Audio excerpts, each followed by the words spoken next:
Hi friends, ഇന്ന് ചെറിയൊരു കൗതുകം കാണിച്ചു തരാവേ. ഇത് നോക്കിയാട്ടെ, നമ്മൾ ലോട്ടസിൻ്റെ ബാലൻസ് വരുന്ന റണ്ണറുകൾ ഇങ്ങനെ മൊത്തത്തിൽ ഒരു പോട്ടിൽ വെറുതെ ഇട്ടിട്ടുണ്ടായിരുന്നു. അങ്ങനെ ഇട്ട് വെച്ച പോട്ടിൽ ഇതാ ബഡ് വന്ന് നിൽക്കുന്നു. ജസ്റ്റ് ഒന്ന് വെറുതെ ഒന്ന് നോക്കിയ സമയത്ത് വലിയൊരു ബഡ് ഒത്തിരി ഹൈറ്റിൽ വന്നിട്ടുണ്ട് കേട്ടോ. ഇത് നല്ല ഹാർഡൊക്കെ ആയിട്ട് നല്ല റണ്ണറായി മാറിയിട്ടുണ്ട്. അപ്പോൾ ഞാനിതിനെ പൊക്കി പിടിച്ചെടുത്തുകൊണ്ട് മറ്റൊരു പോട്ടിലേക്ക് സെറ്റ് ചെയ്യാമെന്ന് വിചാരിച്ചു.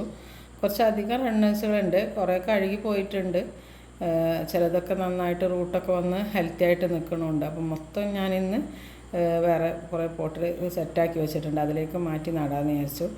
ഇത് അങ്ങോട്ടും ഇങ്ങോട്ടൊക്കെ മാറിപ്പോയിട്ടുണ്ടാവും.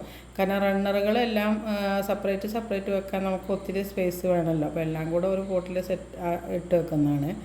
എന്നിട്ട് ഇതിങ്ങനെ നട്ട് വെക്കുന്നതിന് ശേഷം ഫ്ലവർ വന്നു കഴിഞ്ഞാൽ നമുക്ക് പെട്ടെന്ന് മനസ്സിലാക്കാമല്ലോ. ഫ്ലവറിനെ നമ്മൾ ഒരുപാട് എല്ലാ ഫ്ലവറും നമ്മളെടുത്തുള്ളത് കൊണ്ട് വേഗം മനസ്സിലാക്കാം. അങ്ങനെ ആണ് പിന്നെ എഴുതി വെക്കുന്നത്.